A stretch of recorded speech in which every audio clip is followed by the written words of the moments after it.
함께 보실 말씀은 6장 19절에서 20절 말씀입니다. 우리 함께 말씀을 읽어볼 텐데요. 우리 함께 일어나셔서 6장 19절에서 20절 우리 말씀 한번 한 목소리로 읽겠습니다. 우리 아이들도 큰 목소리로 읽을 수 있나요? 우리 동준이도 읽을 준비 됐어요? 네, 자 읽겠습니다. 시작. 여러분의 몸은 여러분 안에 계신 성령의 성전이라는 것을 알지 못합니까? 여러분은 성령을 하나님으로부터 받아서 모시고 있습니다. 여러분은 여러분 자신의 것이 아닙니다. 여러분은 하나님께서 값을 치르고 사들인 사람입니다. 그러므로 여러분의 몸으로 하나님을 영화롭게 하십시오. 아멘. 자리에 앉아주시면 되겠습니다.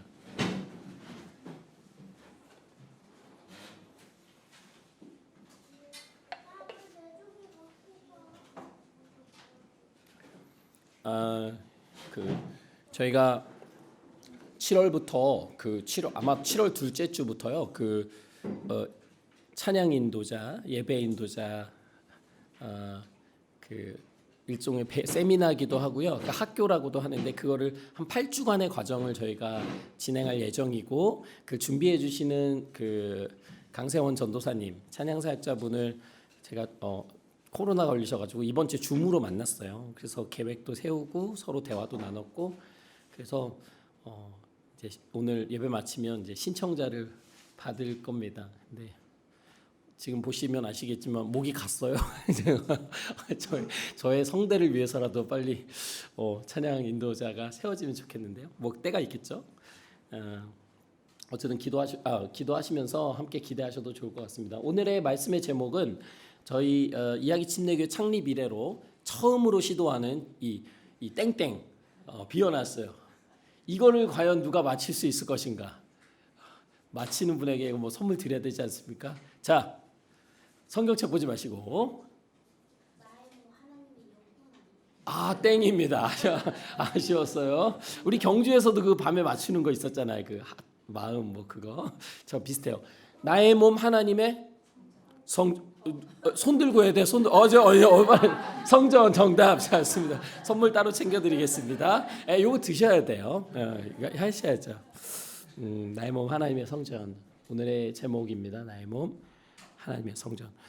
이미 로마서에서도 했고 또 3장에서도 너희 몸이 하나님의 성전인 것을 알지 못하느냐 말씀 나왔어요. 근데 오늘 이제 기도 가운데서 말씀해 주셨지만 우리가 지금 2주가 떼어서 좀 기억이 안 날 수 있는데 사도 바울이 고린도전서를 쓴 배경에는 고린도전서가 이 고린도 교회를 향해서 썼는데 첫 번째 편지가 아니에요. 원래 다른 편지가 있었는데 유실됐어요. 없어졌어요. 사라졌고 그 다음에 편지를 쓴 겁니다. 그런데 편지를 그냥 쓰는 게 아니잖아요. 근데 특히 바울 사도는 그 교회를 세운 분이시잖아요. 근데 그분이 교회를 향해서 편지를 썼다는 건 단순히 문안 인사를 잘 지냅니까? 이런 거 정도는 아닐 겁니다.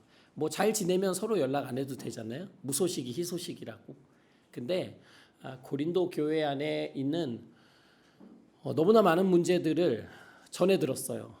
근데 바울이 그 소식들을 듣고 견딜 수가 없었습니다. 왜냐하면 단순히 한 가지 문제면은 그 문제를 해결하는 편지를 쓰면 될 텐데요. 고린도전서 후서까지 해서 되게 길어요. 그 얘기는 뭐예요? 문제가 많다는 거예요. 그런데 지난번에 1장 4장에서 나눴던 나는 바울 편입니다. 나는 베드로 편이에요.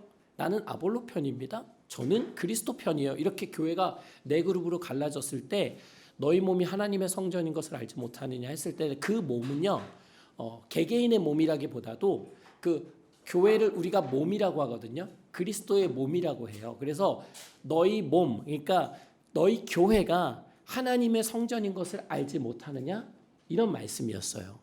그래서 지난번에 말씀 제목이 더럽혀진 성전이었잖아요. 그러니까 교회가 더럽혀지고 교회가 더럽혀진다는 건 뭐냐? 교회가 분열된다는 거다.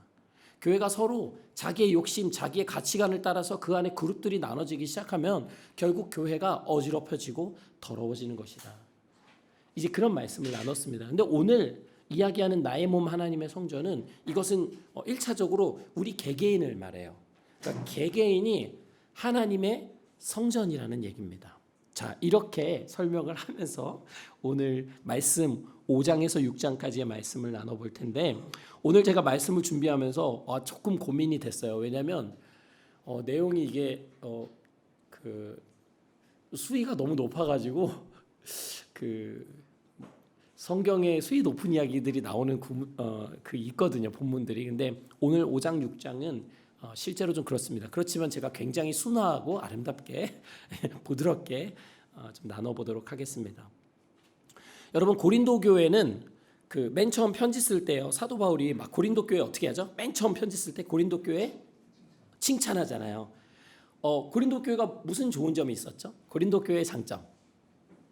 고린도 되게 잘 사는 곳이에요.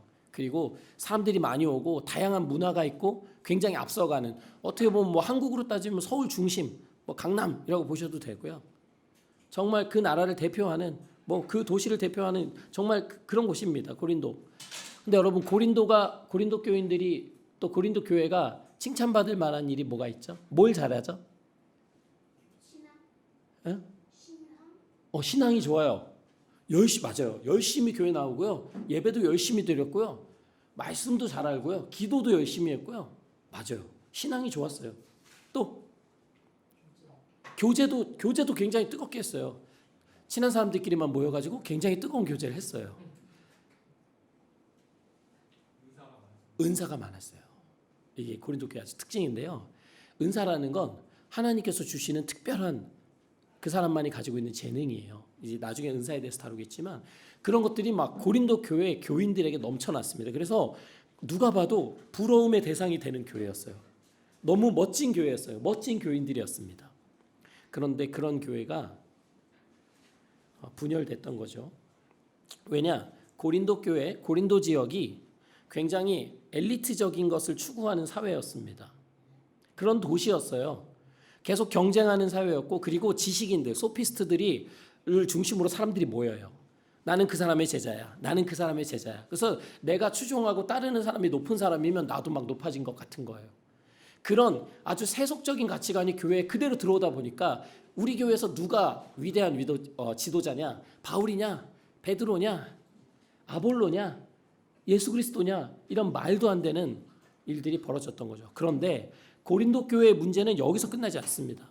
오늘 5장, 6장 어떤 이야기로 시작을 하냐면 바울이 어떤 소식을 들어요. 근데 그 소식이 뭐냐?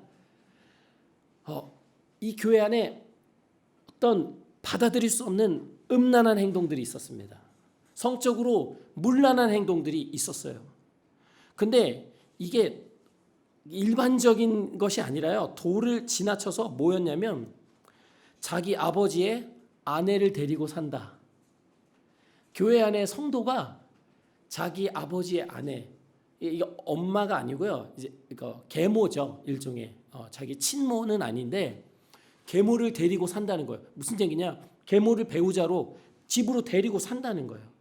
보통 이 학자들은 여러 가지 이야기를 하지만 아버지가 돌아가셨을 걸로 보고요. 그 다음에 이 아들이 계모와 같이 사는 거예요.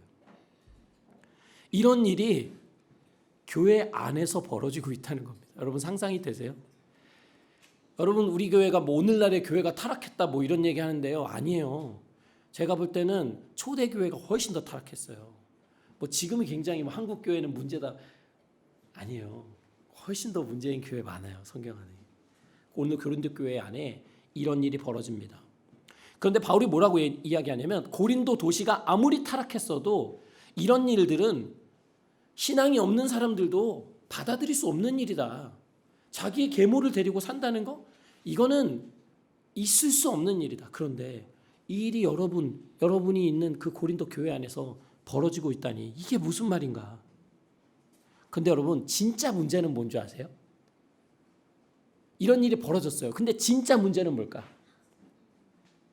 진짜 문제는 더 큰 죄. 근데 이러한 죄악이 벌어졌는데 바울이 진짜 지금 화가 난 이유는 뭐냐면 5장 2절, 그런데도 여러분은 교만해져 있습니다.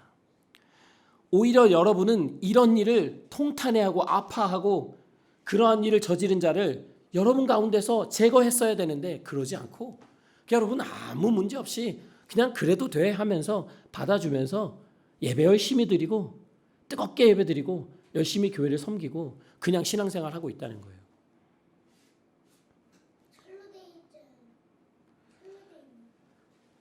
여러분 교회가요. 정말 제가 많이 얘기하지만 그냥 나와서 예배 드리고 가는 곳이 교회가 아니에요. 그러니까 예배를 잘 드렸어. 뭐 헌금도 드렸어. 맡겨진 봉사도 했어. 나 오늘 예배 잘 드렸어. 그리고 집에 가. 그럼 좋죠. 하나님 앞에 주일 지키는 게 얼마나 힘든데요. 특히 직장인들 저기 일하시는 분들 계시지만 되게 쉬고 싶거든요. 저도 직장 다녀봐서 알지만 이게 근데 이 시간을 떼서 특히 아이들 있는 집은 전쟁이에요. 아이들을 데리고 이곳에 나왔다는 것 자체가 기적이야. 애들이 떠들고 이런 건 중요하지 않아요. 여기 온다는 것 자체가 이게 쉽지가 않아요. 그런데 우리의 예배가, 우리의 교회가, 우리의 신앙생활이 거기에서 멈춰지지 않아요. 사도 바울은 이 한 사람의 문제를 가지고 그 사람 잘못했다 지금 그 얘기만을 하는 게 아니라 그런 것들을 그냥 당연시하고 그럴 수 있다라고 받아들이는 이 교회의 문화가 잘못됐다는 거예요. 엄청 신앙 좋은 것처럼 막 하고 고린도 교회가 막 은사가 넘치고 막 열심히 봉사하고 뭔가 막 뜨겁게 예배 드리는 것 같지만 정작 그 성도들의 삶이 무너져 있는데 완전히 하나님으로부터 멀어져 있는데 그런 것들에 대해서는 아파하지 않는다는 거예요. 실제로 이 계모와 산다는 이 성도 이것이 어떻게 가능했을까? 이것을 이제 당시 이제 상속의 문제로 접근을 많이 하거든요. 이제 아버지가 돌아가시면 이제 배우자에게 상속권이 가는데 그럼 이제 계모가 그 상속권을 가져가잖아요. 근데 그 집이 이제 재력가였을 걸로 봐요, 보통. 그래서 그럼 이 아들이 계모랑 결혼을 하게 되거나 같이 살게 되면 그것이 아들에게 돌아오는 거죠. 그러니까 이 아들이 아마 교회 성도였던 것 같아요. 교회는 이 한 사람이 있음으로 말미암아 그리고 이 한 사람이 계모랑 결합함으로 그 재정을 더 많이 얻게 되잖아요. 아버지의 재산을 얻게 되잖아요. 그러면 교회에 굉장히 유익하겠죠. 뭔가 교회에 헌금을 많이 했든지 아니면 교회 많은 사람들을 돌봤든지 교회는 굉장히 좋았을 거예요. 그러니까 교회가 쉬쉬하는 거예요. 저는 아직 이제 목회자로 교회를 섬긴 지 이제 3년밖에 안 돼가지고 잘 모르는데요. 가끔 목사님들 만나서 교회 얘기 들어보면 재밌는 얘기가 진짜 많아요. 그 중에 에피소드 하나만 말씀드리면요. 재정이 많은 분이 계셨대요. 근데 목사님 제가 헌금 많이 할게요. 엄청난 액수였어요. 제가 듣고 놀랐어요. 이렇게 할 테니까 저 좀 교회에서 중요한 위치 좀 맡도록 해주세요. 저한테 좀 중요한 위치 좀 맡겨주세요. 만약 여러분 중 한 분이 저에게 그런 청을 한다면 저는 어떻게 할까요? 이미 다음 주에 올라가요. 주보에 이름이. 중요한 위치를 그렇지 않죠. 그래서는 안 되죠. 그렇지만 흔들리더라. 그 얘기. 근데 그 목사님 그걸 거절하셨죠. 결국은 그 성도님은 교회를 떠나셨고. 근데 그게 굉장히 교회에서도요. 이 돈의 문제가 되게 예민해요. 성도님들뿐만 아니라 목회자도 그래요. 교회를 운영해 나가야 되기 때문에. 그래서 뭔가 돈이 많고 재력 있는 사람이 교회에 오시면 굉장히 막 눈이 커지죠. 저분이 오셨어. 그래서 막 그런데 오늘 이 고린도 교회 안에 그런 탐욕이 가득했던 거예요. 그러니까 굉장히 열심히 신앙생활 하지만 그들 마음 안에는 여전히 그 고린도시에 지배하고 있는 그런 가치관들, 하나님께서 기뻐하시지 않는 그런 생각들이 그대로 남아 있었다는 겁니다. 그래놓고서 자신들의 교회가 건강한 교회라고 그리고 자기 자신이 신앙생활을 잘하고 있다라고 자랑하고 있었던 거예요. 그러니까 오늘 바울이 이렇게 이야기해요. 여러분이 자랑하는 것은 좋지 않습니다. 여러분은 적은 누룩이 온 반죽을 부풀게 한다는 것을 알지 못합니까? 여기 우리 베이킹의 여신, 베이킹의 여왕이 계신데 이 누룩이 들어가면 부풀잖아요. 그러니까 그 작은 누룩이 있으면 이렇게 부푼다는 거예요. 무슨 얘기냐면 교회 안에서 악한 것들, 잘못된 것들을 그냥 받아주고 좋은 거야, 그냥 자연스럽게 인정해주는 순간 그것이 거기서 끝나지 않고 퍼진다는 거예요. 우리가 그걸 당연시 여기는 순간 그 삶이 그 사람에서 끝나지 않고 다른 사람들의 삶에서 그대로 이어진다는 겁니다. 그러면서 교회 전체가 타락하게 되는 거예요. 하나님이 기뻐하시지 않는 방향으로 가는 겁니다. 겉모습, 예배의 모습, 헌신하는 모습, 교회 안에서 봉사하는 모습은 똑같지만 결국 교회는 죽어가고 있는 거예요.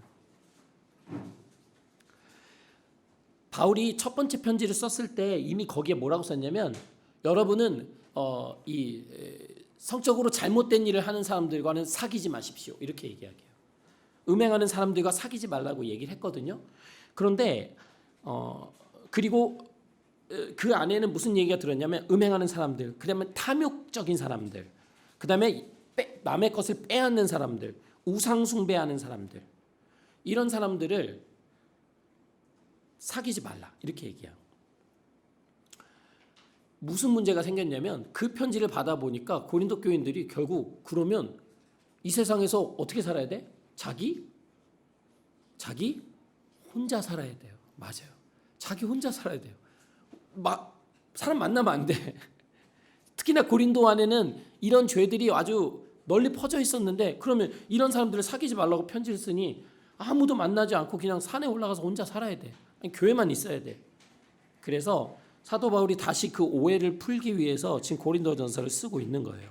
그러면서 뭐라고 하냐면 여러분 제가 그때 음행하는 사람들과 사귀지 말라고 쓴 것은 이 세상에 그런 사람들, 탐욕 부리는 사람들, 약탈하는 사람들, 우상 숭배자 그 사람들을 전혀 사귀지 말라는 뜻이 아닙니다. 그러면 여러분은 이 세상 밖으로 나가서 혼자 살아야 돼요. 그런 뜻이 아니고 제가 여러분에게 그런 사람들을 멀리하고 사귀지 말라고 한 이유는 성도라는 사람이 교회 안에 그리스도인이라고 하고 이 교회 안에 공동체의 일원이라고 하는 그 사람이 음행하는 사람이거나 탐욕을 부리는 사람이거나 우상을 숭배하거나 막 사람을 중간에서 이간질하거나 술 취하는 걸 좋아하는 사람이거나 남의 것을 빼앗고 그런 사람들이 이 교회 안에 있다면 성도 안에 그런 사람이 있다면 그런 사람과는 함께 먹지도 말라는 뜻입니다. 그러니까 이 세상 모든 사람과 사귀지 말고 아예 가까이도 하지 말고 대화도 하지 말고 상종도 하지 말고 그 얘기가 아니라 교회 공동체 안에 그런 사람이 있을 때 그것을 그냥 다 괜찮다라고 받아주고 그 사람으로 하여금 아무 거리낌도 없이 그냥 편안하게 그냥 신앙생활하고 살 수 있도록 그냥 내어버려 두고 그냥 대해서는 안 된다는 거예요.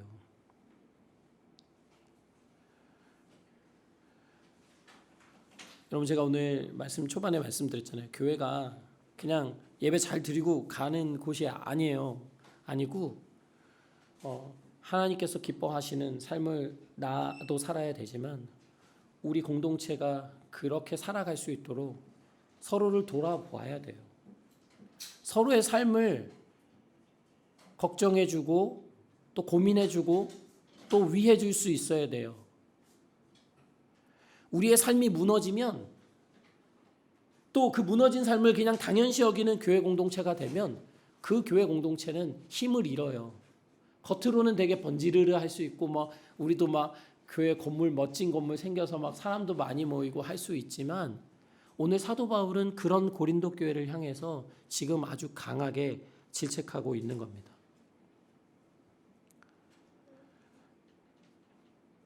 그렇다고 그런 문제가 있는 교회 안의 성도를 미워하라는 얘기가 아니에요. 그 사람을 미워하는 것이 아니라 그 사람 삶에 올바로 가지 못하고 있는 그것을 미워하라는 거예요. 그리고 그것이 잘못된 것이라는 것을 교회 공동체는 알게 해줘야 돼요. 그 사람 부끄러움을 주고 그렇게 하라는 게 아니라 우리가 교회 공동체 안에서 또 하나님을 믿는 사람으로서 살아가는 것이 무엇인지를 서로에게 알게 해야 된다는 얘기죠. 그래서 하나님 앞으로 돌아올 수 있도록 도와야죠. 그런데 그냥 그래도 돼. 그 사람 교회에서 세워주고 그렇게 살아도 되죠. 라고 하는 그것은 옳지 않다는 겁니다.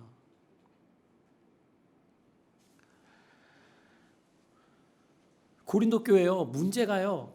앞으로도 많이 남았어요. 지금 매출을 해야 돼요 지금. 서로의 문제가 생겼어요. 이렇게 두 분이 친하시거든요.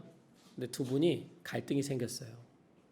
갈등이 생겼는데 이 갈등을 어떻게 풀면 좋을까요? 교회 안에서 여러분 어떻게 풀면 좋을까요? 여기 두 자매님이 아주 친해 보이는 자매님이 두 분이 갈등이 생겼어요. 좀 심각한 갈등이 생겼어요. 여러분 어떻게 해결하면 좋을까요? 교회라면. 여러분 이야기 침례교회는 어떻게 해결할까요? 둘이 나가서 싸우고 와 이렇게 할 거예요. 그렇게 둘이 해결해? 우린 모른다. 정원자매님 너무 언니시잖아요. 이렇게 중재를 해주셔야 어떻게 하실 거예요? 문제가 생기면 여러분 어떻게 하고 싶어요? 앞으로 문제가 생길 거거든요. 이야기 침례교회 안에 성도들 안에 갈등이 생길 거거든요. 이건 100%예요. 이건 제 예언이 맞습니다. 근데 어떻게 해결하실 거예요? 모른 척? 여러분 어떻게 하실 거예요? 주변에 있는 분들 얘기를 중간에서 이 사람 얘기 저 사람 얘기 들어보고 그 다음에 해결책을 찾아주신답니다. 정원자매니 포청천으로서 이제 지금 너무 잘 말씀을 해주셨는데요. 고린도 교회가 어떻게 되냐면요, 이거를 그냥 법정으로 가져가요. 로마 법정으로 가져갑니다. 그러니까 누구 문제 생기면 그 사람 고발하고 데려가요. 그래서 거기 법정 앞에 쓰는 거예요. 바울이 이 소식을 듣고 진짜 너무 황당해가지고 그리스도인들이 이 세상의 문화를 심판해야 될 사람 아니냐? 나중에 우리가 하나님 나라에 갈 때는 우리가 천사들도 심판할 수 있는 그 사람들인데 하나님께서 우리를 그런 위치로 부르셨는데 지금 서로의 갈등을 가지고 세상 법정에 가서 해결해 주세요 하고 있다는 그 정말 아무 힘도 없고 거룩하지도 않고 기준도 없는 그 고린도 교회를 향해서 바울이 지금 너무 안타까워하고 있습니다. 그런데 실제로 학자들은 또 이 부분을 어떻게 접근하냐면 이 당시에 우리 그런 거 있잖아요. 돈 많으면 잘못해도 풀려나는 경우 있는 것처럼 재력가나 힘이 있는 사람이 이렇게 같이 재판을 걸면 그 사람이 이길 수 있는 가능성이 너무 높은 거예요. 그러니까 결국 이 고린도 교회 안에 아까 이제 음행적인 문제도 얘기했지만 그 안에 더 이면으로 들어가면 이 탐욕적인 그 고린도 사회가 고린도시가 추구하고 있는 권력 그리고 돈, 명예 이런 우리가 추구하고자 하는 이런 욕구들이 교회 안에 그대로 들어와서 교회 성도님들에게도 그것이 자리 잡고 있는 거예요. 그러니까 교회 안에서도 힘의 논리가 작용하는 거예요. 누가 더 힘이 세냐? 누가 더 돈이 많냐? 누가 더 뭐 뛰어나냐? 누가 더 인기 있냐? 이런 것들이 교회 안에서 그대로 드러나고 있었다는 겁니다.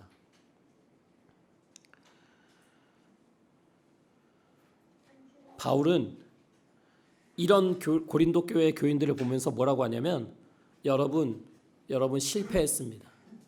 여러분 이미 신앙의 싸움에서 여러분은 진 겁니다. 왜 차라리 불의한 것을 당해주지 못합니까? 어떻게든 왜 이겨야 됩니까? 왜 어떻게든 자신의 권리를 교회 안에서도 지켜내야 됩니까? 왜 속아주지 못합니까? 그리고 여러분이 오히려 불의를 행하고 성도에게 속이고 빼앗고 어떻게든 그 성도를 누르려고 하고 여러분 왜 교회 안에서 그런 마음으로 살아갑니까? 바울이 얼마나 더 심하게 이야기를 하냐면 불의한 사람들은 하나님 나라를 상속받지 못한다는 것을 여러분 알지 못합니까? 근데 여러분 왜 교회 안에서 불의하게 하고 있습니까? 여러분 착각하지 마십시오. 제 이야기가 아닙니다. 바울의 그 말씀입니다. 음행하는 사람들, 우상 숭배자, 간음하는 사람들, 예민한 주제지만 동성애자, 도둑질하는 사람들, 탐욕 부리는 사람들, 술 취하는 사람들, 남을 모략하고 중상하는 사람들, 남의 것 빼앗는 사람들 하나님 나라 상속받지 못할 것입니다라고 강하게 경고해요. 그러면서 뭐라고 이야기하냐면 여러분 가운데 고린도 교회 성도들 가운데 이런 삶을 살았던 사람들이 더러 있었습니다.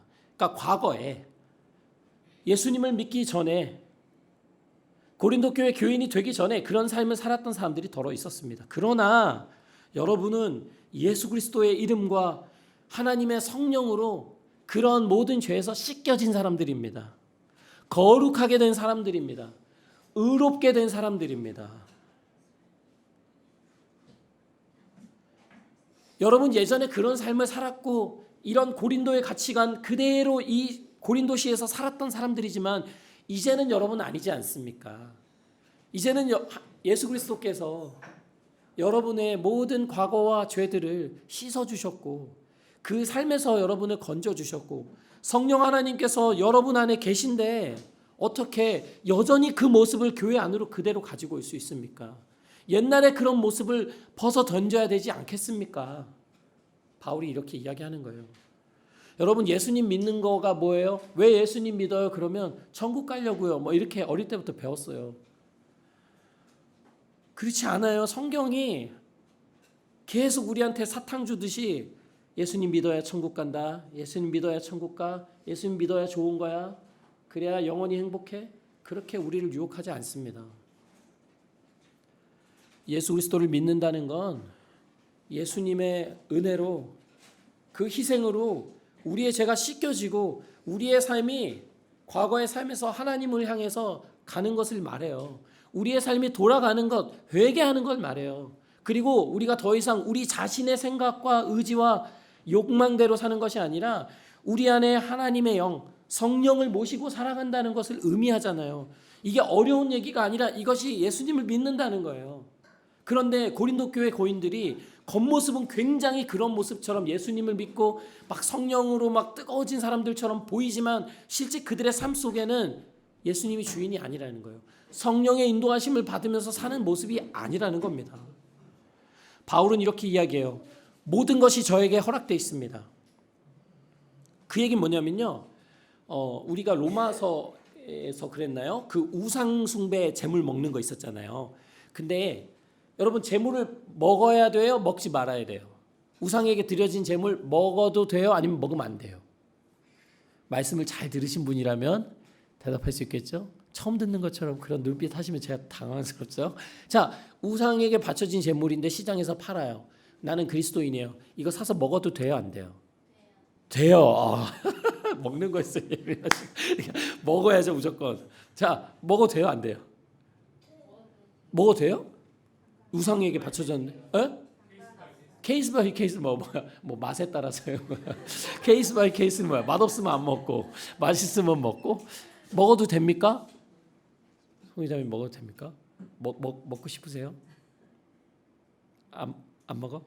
나는 안 먹어. 자 맞아요. 근데 그때 이거를 먹는 사람들을 사도 바울이 뭐라고 했냐면 강한 자들이다 했어요. 그러니까 신앙적으로 성숙한 사람들은 이걸 먹을 수 있다라고 했어요. 왜냐하면 이것은 음식이라는 것은 그 자체가 하나님이 주신 거잖아요.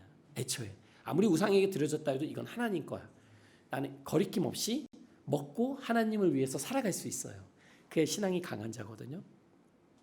오늘 바울이 비슷한 얘기를 해요. 모든 것이 저에게 허락되어 있습니다. 이렇게 해도 되고 저렇게 해도 되고 왜냐하면 예수님 안에서 난 자유로운 사람이니까 우리 자유롭게 살아갈 수 있잖아요.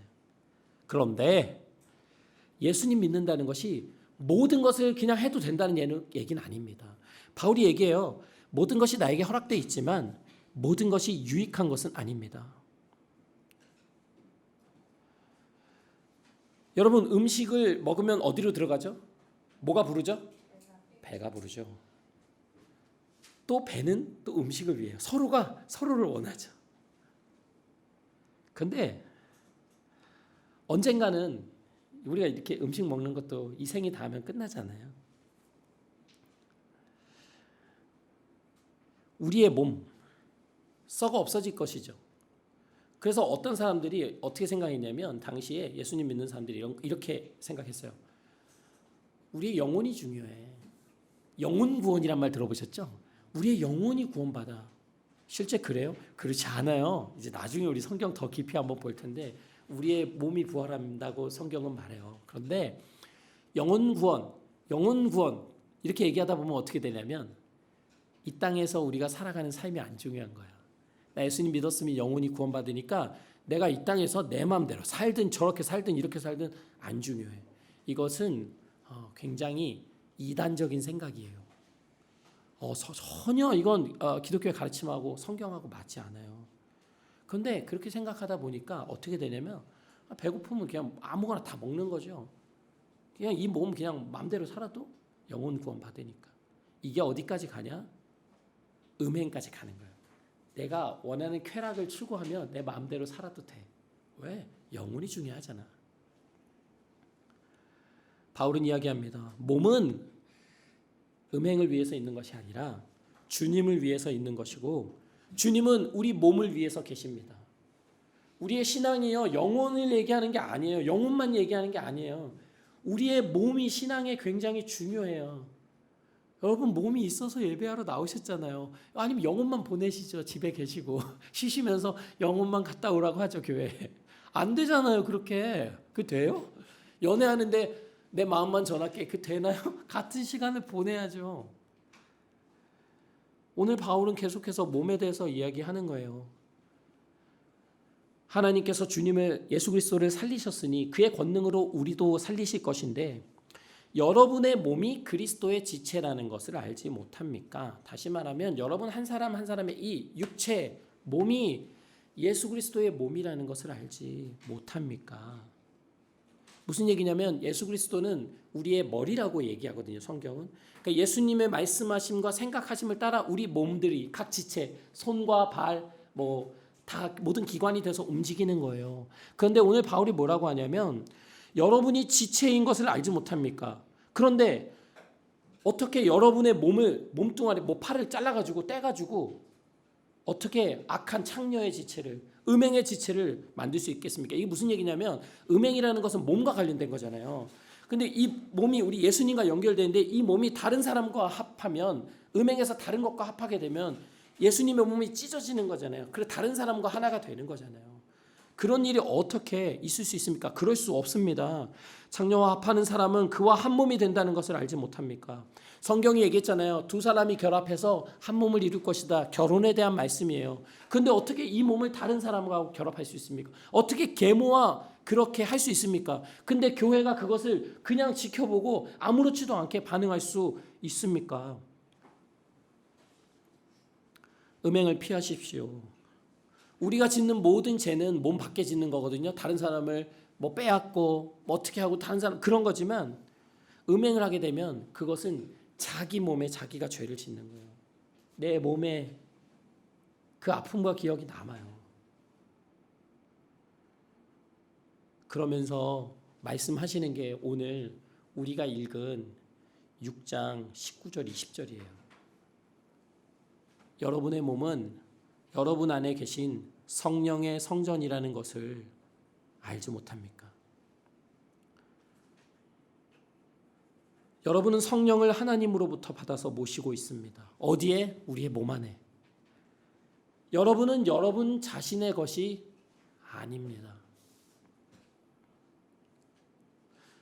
여러분은 하나님께서 값을 치르고 사들인 사람입니다.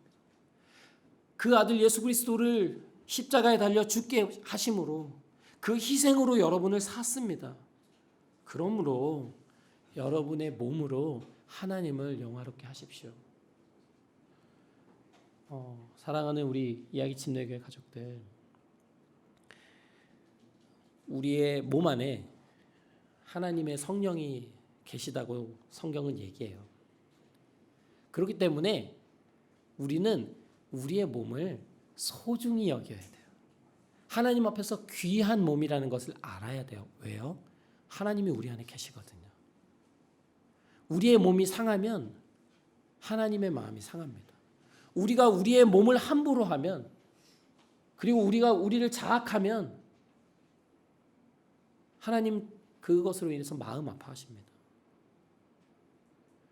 그리스도인은 뭘 열심히 하는 사람이 아니에요. 봉사 많이 하고 열심히 뭔가 하나님을 되게 사랑하는 것처럼 보여지는 사람이 아니고, 하나님께서 핏값을 주고 아들의 핏값으로 사신 우리의 몸을, 하나님의 성령이 계신 우리의 몸을 하나님 앞에 귀하게 여기고 또 잘 가꾸고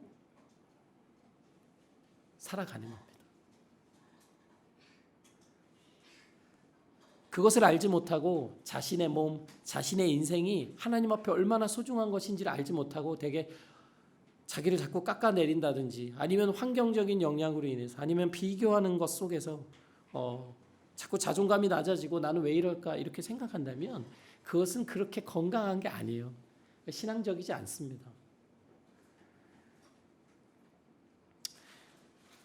여러분, 나의 몸, 하나님의 성전, 하나님께서 우리 안에 늘 함께 하시고 우리 안에 늘 그리스도를 닮아가는 모습들이 우리 삶을 통해서 나오기를 원하십니다.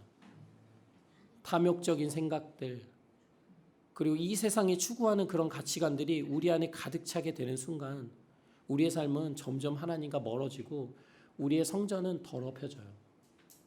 오늘 이 예배를 통해서 또 이 시간을 통해서 우리가 다시 한번 하나님, 나의 몸, 하나님이 계신 이 성전 잘 가꾸며 살아갈 수 있도록, 또 하나님이 기뻐하시는 삶으로 내 몸을 바칠 수 있도록, 그러한 인생을 살아갈 수 있도록 하나님 인도해 달라고 우리 같이 좀 기도했으면 좋겠습니다. 우리 시간 함께 하나님 앞에 또 받은 은혜가 있다면 주 앞에 고백하며 기도하는 시간 갖겠습니다. 기도하시겠습니다.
하나님, 나의 몸을 가치 있게 생각하지 못했던 지난 시간들을 주님 앞에 다시 한번 고백하고 회개합니다.